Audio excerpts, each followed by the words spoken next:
Hello, Joel here with 942 World News. Today we are talking about a blizzard that happened in Johnson County, southeast Iowa. First, let's talk about a blizzard. A blizzard is a large snowstorm that lasts at least 3 hours and produces a lot of snow.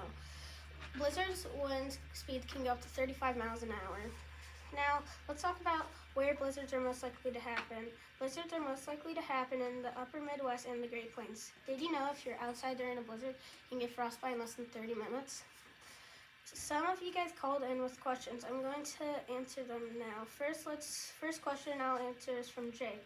Jake asked, how does a blizzard form? A blizzard forms when cold air is pulled from the poles to the equator. When the warm air and cold air are pulled together, a blizzard forms. Good question, Jake.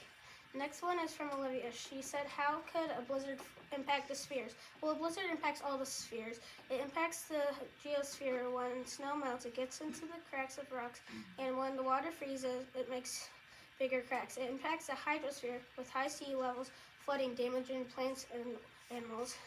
Blizzards impact the atmosphere with heavy water vapor, and that leads to great rainfall for the rest of the year. Last, it impacts the biosphere with trees falling, plants dying. This damages the forest by releasing carbon dioxide, impacting local ecosystem and wildlife. Next is from Matthew. He asked, how can you prepare for a blizzard?